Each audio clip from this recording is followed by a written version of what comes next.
Olá, irmãos, que Deus nos venha abençoar nessa leitura de hoje. Nós vamos meditar hoje na palavra que fica no Apocalipse 13. Nós vamos conhecer essas bestas. Em nome de Jesus, que Deus nos abençoe, que venha um renovo, nos abençoando, revelando a palavra, o poder do Santo Espírito de Deus. Amém. Então vamos meditar no Apocalipse 13. E eu pus-me sobre a areia do mar, e vi uma besta subir do mar, que tinha 7 cabeças e 10 chifres. Sobre os seus chifres 10 diademas, e sobre as suas cabeças o nome de blasfêmia. Então, essa característica aqui dessa besta, com 10 chifres, 7 cabeças, diademas e blasfêmia. A gente vê essa característica de uma figura terrível, e ela vem sempre querer perseguir, amordaçar, calar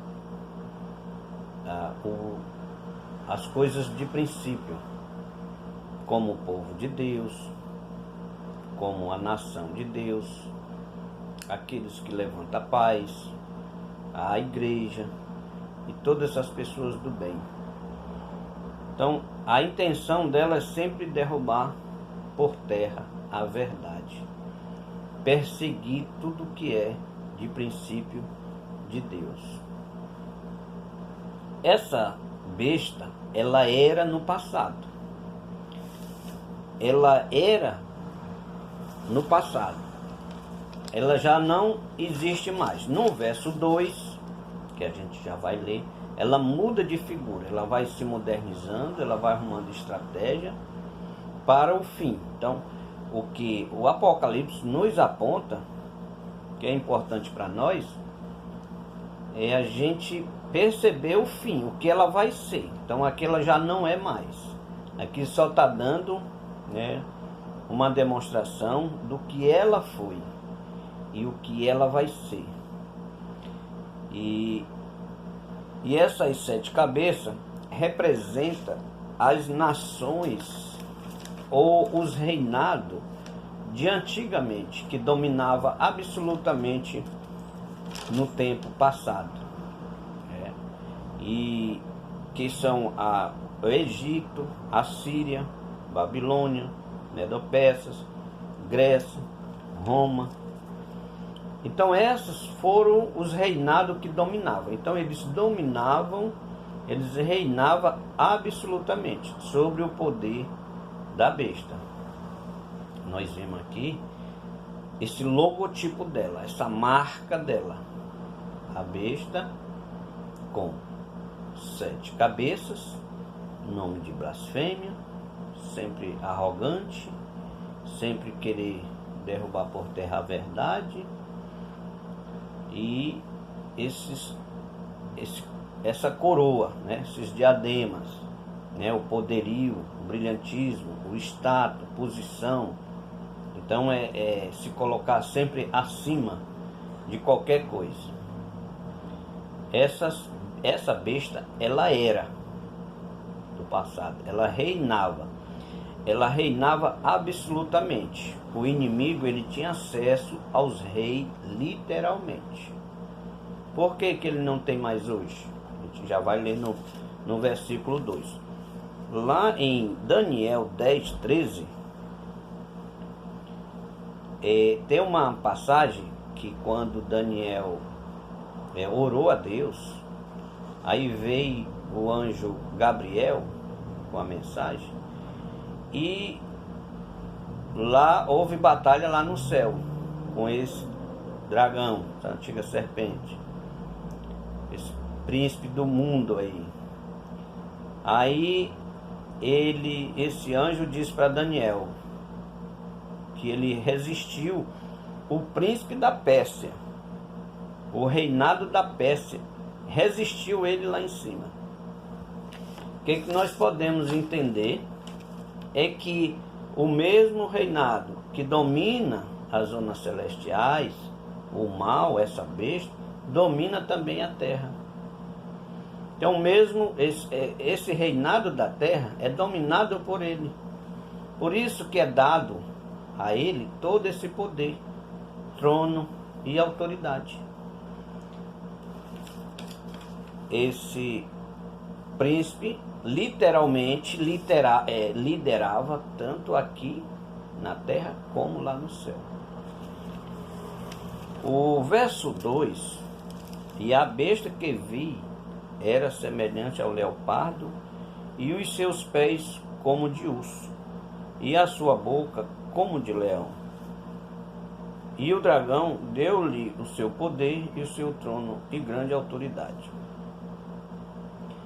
Então, aqui no mundo oculto, no mundo invisível, ele já vai começar, né, essas características, herdando de lá, dessa antiga besta, de 7 cabeças e 10 chifres, esses chifres representando aí no futuro, tá?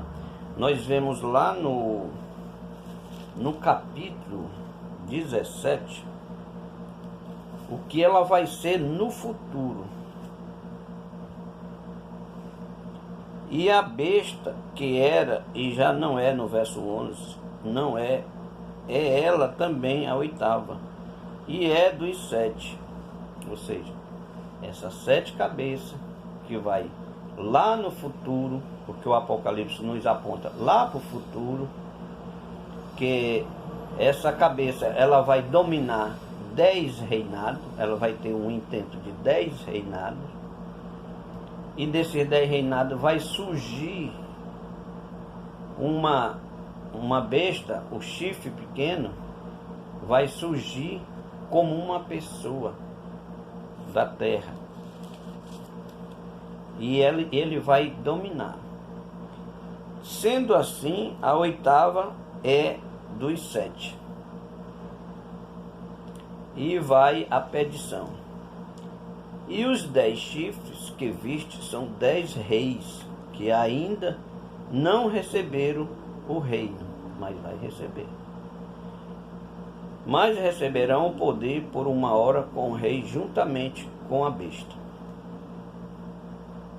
Então eles vão ter o mesmo intento, vai ter a mesma intenção, porque quem está por trás disso é a antiga serpente, é essa besta que está reinando, essa besta que está trazendo, essa besta que tem essa intenção de profanar, de humilhar, de se exaltar, e o poder. Então sempre daqui, essa besta do mar, do verso 1, ela tem essa intenção que vai surgir do povo, das nações, da sistemática.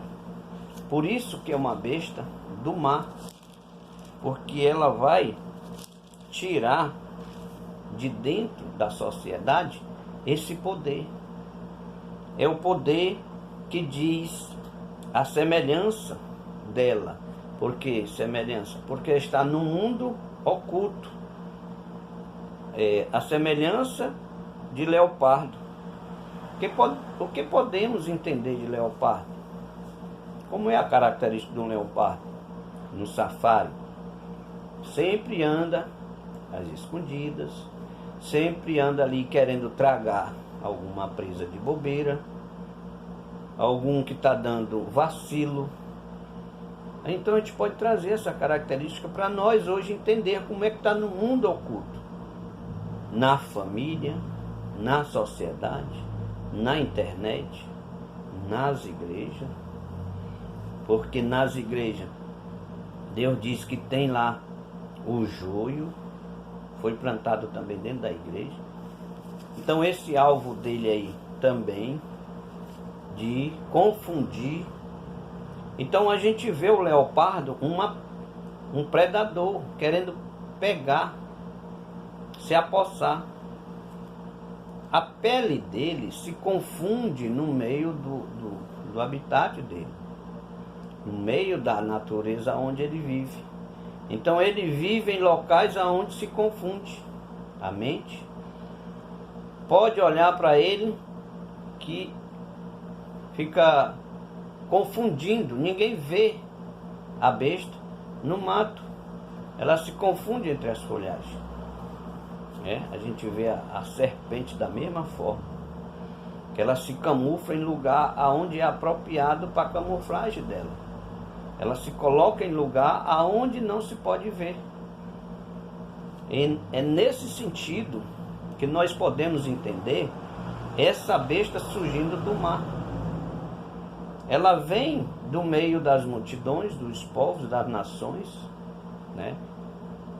Essa é a característica do que diz o mar, o sistema, o regimento, né? As métodos,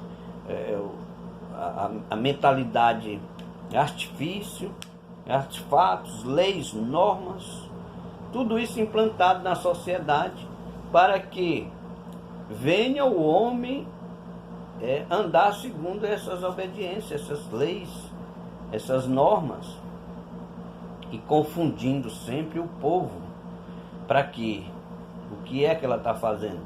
Preparando uma cama, para que um dia esse dragão venha reinar aqui na terra. Porque lá no céu, ele queria um reinado para ele, e lá Deus encontrou o mal no coração dele, expulsou para a terra. Aqui na terra, ele foi lá confundir a mente, né, da mulher, lá no Jardim do Éden. Enganou, mentiu, a mulher caiu, a mulher desobedeceu e prostituiu. Ali contaminou o povo santo. E assim veio o mal se instalando, perseguindo. Aí Deus prometeu a Adão um redentor, um salvador. Começou a estar as alianças lá em Abraão, os pactos, para proteger essa semente verdadeira de oliveira, para proteger esse fruto, para que viesse um dia ele salvar o mundo. Então essa história, Deus trata de proteger o seu povo da circuncisão, os pactos, a aliança a Abraão, porque ele teve fé. Então ali foi imputado como justiça. Abraão, como um crente, intercedeu, até mesmo pelos pagãos, que era nós. Foi abandonado, o povo contaminado, os pagãos, os gentios, a nação incrédula. Então Deus ali abandonou essa nação, mas piscou de olho, querendo dizer que a nossa hora ia chegar. Então Deus resolveu em tratar de proteger ali da sua nação, para que viesse sair a semente verdadeira, digna de salvar todo mundo. Veio o dilúvio. Então depois do dilúvio aconteceu que Noé levantou um altar para adorar a Deus. Mas depois Nimrod também levantou um altar, sempre se posicionando. Então essa perseguição do mal, as estratégias dele, mentindo, confundindo, enganando. Então ele traz essas características do leopardo, para a gente observar como é que está o mundo da igreja. Os pés de urso, como é o poderio dele de amordaçar, essa característica dos persas. Ninguém pode ter outras características também. E o dragão deu-lhe e sua boca como de leão. A gente observa o leão quando fala, aquele poderio todo, aquela arrogância toda. Alguém pode se levantar e tem que se calar, como um poder de liderança, Nós temos que ter muito cuidado com isso, que o leão é sempre querer um poder de estar numa posição mais elevada, a ganância, a arrogância, sempre essa intenção. Essa é a característica dessa besta aqui no verso 2. Isso tudo serve para a sociedade, porque ela sai do mar, significa multidões, massa humana, as leis, as normas, os regimentos, sempre por trás um mentor, um gestor, ditando as regras que tem que ser assim, assado. Já para o futuro, a comunicação, a internet interligada, o sistema, a web, tudo isso é uma cama, um preparativo muito forte, índice para que esse mal venha se apossar. Porque o homem, as obras do homem, elas são falidas. Então a nossa luta aqui não é mais contra esses príncipes lá, fisicamente, que ele vivia no passado. A gente vê a promessa que Deus fazia para o israelita, era terreno. Tudo para israelita é de forma literal, é terreno. O dragão, e naquele tempo, quem é que defendia o povo de Deus? As alianças, a fidelidade. Os profetas é que se levantavam e intercedia, orientava o povo de Deus. Por isso que lá no final de tudo isso, vai vir os profetas do Antigo Testamento. E aí a besta vai se manifestar. Então aqui no verso 2 ela vem com essa representatividade no meio social, no meio do povo, as leis e as normas. Então esse é o espírito do anticristo, que está sempre colocando o povo em uma redoma, em situações estreitas, apertando cada vez mais, como naquele tempo, os reis liderados pela besta, literalmente, oprimia o povo, fazia o que bem entendia com os impostos, Então essa característica do verso 2, nos trazendo a sociedade, as leis, essas normas. Então essa é a espiritualidade do anticristo, no mundo invisível. Lá em 2 Tessalonicenses 2, 7, porque já o mistério da injustiça opera. Somente há um que agora resiste, até que do meio seja tirado. Então ela existe no mundo invisível, esse espírito do anticristo no mundo invisível. Esse império desse leão, sempre se posicionando no poder. Nós temos que ter muito cuidado, irmãos, com essa posição de poder. Ninguém nunca sabe quem são as pessoas de boa índole, de princípio, que está lá no poder. Porque quando está lá no poder, ele se enche de soberba e de orgulho. Parece que entra um espírito imundo, já começando pela ganância de se posicionar. Então, sempre isso é a posição do homem, a natureza do homem de querer ser alguma coisa. A gente sempre quer ter algo mais em nossa vida, mas nós temos que ter esse princípio de temor e obediência a Deus. Porque todas as autoridades, ela é constituída por Deus. E nós temos que saber, para poder saber administrar essa posição elevada. Porque senão, o espírito do anticristo entra nele com essas características. E às vezes até dentro da congregação se posiciona acontece de ele errar, mas não pede perdão mais. Quando era no princípio, ainda era humilde, simples, pedia perdão. Mas depois que se posiciona lá em cima, é muito perigoso. Perde os princípios, e aí apóstata. Por isso que a palavra de Deus diz: aquele que erra, como diz lá 1 Timóteo 4, é que o Espírito expressa a operação aí do erro das pessoas. Ela erra, ela continua errando, ela não pede perdão, porque a posição dela social lá em cima não pode mais pedir perdão. Aí fica cada vez mais com essas características de querer aprisionar, atar fardo, jogar em cima das pessoas. Isso é muito perigoso. Então, se alguns dos irmãos na igreja têm essa posição, reanalise, ainda há tempo de pedir perdão. Nós temos que ter muito cuidado com essas coisas, porque senão ela é as 5 virgens infiel, é as 5 virgens que não está rendendo graça, é as 5 virgens tola que está no átrio.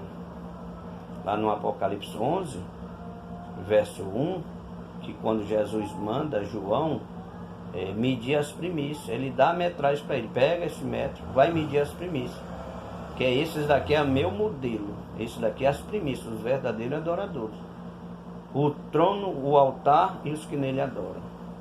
Quem é o trono? O Pai. Quem é o altar? Jesus. Quem é os que nele adoram? Os verdadeiros adoradores. Às vezes nós estamos lá na igreja, estamos fazendo uma simulação, e aí a gente está no meio dos verdadeiros adoradores, mas sempre tem alguém com uma intenção de querer saber das coisas do mundo, da vida dos outros, de fofoca. Aí vai lá para o átrio, vira as costas para o trono. Aqueles que estão rendendo graça, aqueles que estão colocando diante do Senhor as suas vidas, a sua situação, pedindo perdão, intercedendo pelos irmãos, pela família, por alguém que está enfermo. Então esses são os humildes, são os simples. É esses que Deus fala. As 5 virgens prudentes, elas estão no sono eminente, porque as 10 estão em dormência, estão dormindo. Mas as 5 estão em sono eminente e estão recebendo a revelação do Espírito Santo, como disse lá o apóstolo Pedro, lá em Atos dos Apóstolos 2. Então é nesse sentido. A gente vai encerrar aqui. A gente vai dar continuidade no 3, no próximo vídeo. Eu quero fazer só 3 vídeos desse capítulo. Em nome de Jesus.